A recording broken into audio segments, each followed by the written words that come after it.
नमस्कार, स्वराज एक्सप्रेस देख रहे हैं आप। बुलेटिन की शुरुआत करेंगे तमाम बड़ी खबरों के साथ। बड़ी खबर प्रयागराज से है। प्रयागराज में महाकुंभ में बसंत पंचमी के स्नान के बाद से अखाड़े और साधु संत लौटने लगे हैं।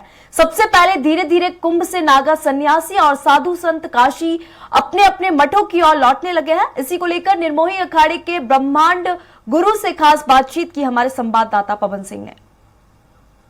हमारे साथ निर्मोही अखाड़ा के ब्रह्मांड गुरु जी हैं। यहाँ कुंभ में जितने भी अखाड़े हैं लगातार यहाँ पर बने हुए हैं। ये हमारे साथ हैं। महाराज जी इनसे पूछते हैं, महाराज जी ये जो अखाड़े हैं, ये अखाड़े अभी कब तक यहाँ रहेंगे और इसके बाद क्या कार्यक्रम बनेगा? देखिए, अखाड़े तो पूर्णिमा तक निश्चित रहेंगे, क्योंकि पूर्णिमा के बाद ही हम लोग कहीं अत्र तत्र सर्वत्र में विचरण करेंगे और उसके बाद में कुछ लोग शिवरात्रि तक भी रुकेंगे, क्योंकि शिवरात्रि एक महान पर्व है हमारे समाज का, हमारे संस्कृति का, महादेव शिव का, तो वो लोग भी मनाएंगे।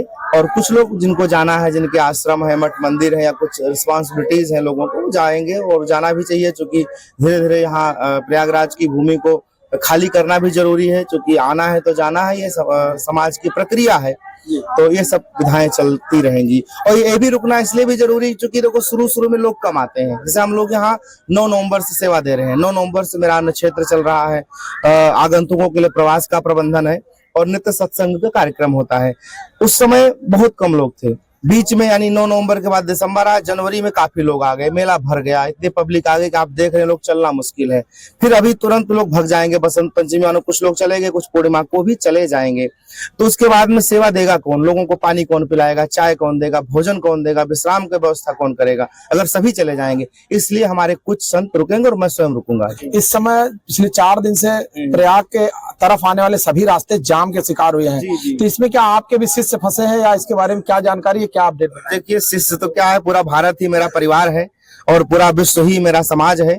तो जो भी लोग फंसे उनके सबके हमको दिक्कत है, क्योंकि और मेला में आज से नहीं, ये मकर संक्रांति के पुनः बाद से लोग फंसना शुरू हो गए और आज तक फंसे हुए लोग हैं। लोग ना ठीक से नहा पा रहे हैं, ना अपने आश्रमों में जा पा रहे हैं, ना ही कोई प्रबंधन हो पा रहा है, सिर्फ भीड़ है।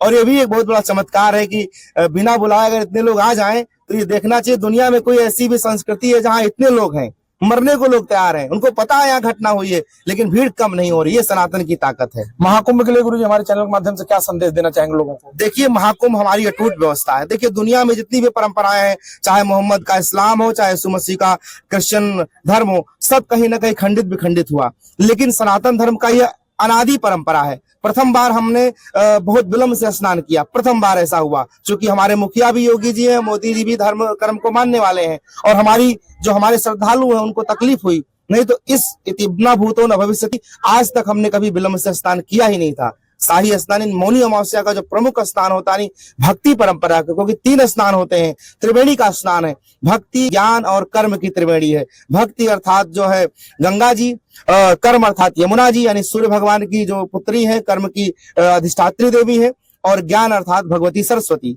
इन तीनों त्रिवेणी को हम 3 प्रकार के शाही स्नान अर्थात अमृत स्नान को हम करते हैं और इस अमृत स्नान करने के लिए हम लोग जाते हैं। लेकिन जो हमारा भक्ति स्नान था, ना समझी को वजह से हम विलंब से किए, लेकिन फिर भी स्नान हुआ। यह पावन महाकुंभ दुनिया का वो पावन उत्सव है जिसमें ना कोई जाति है, ना पाति है, ना धर्म है, ना कर्म है। जो दुनिया के लोग हिंदुओं को कहते हैं तुम काफिर हो, वो लोग इस यहाँ से हजारों करोड़ों का बैलेंस बना के गए।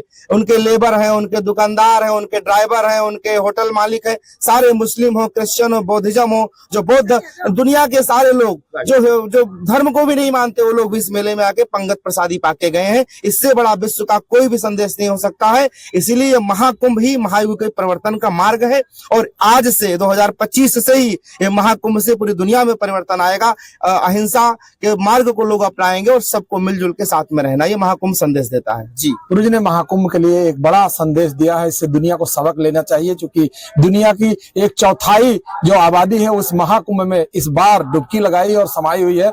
यह एक बड़ा संदेश है पूरे देश और दुनिया के लिए। वीडियो जर्नलिस्ट मुस्तफा के साथ पवन सिंह, स्वराज एक्सप्रेस, लखनऊ।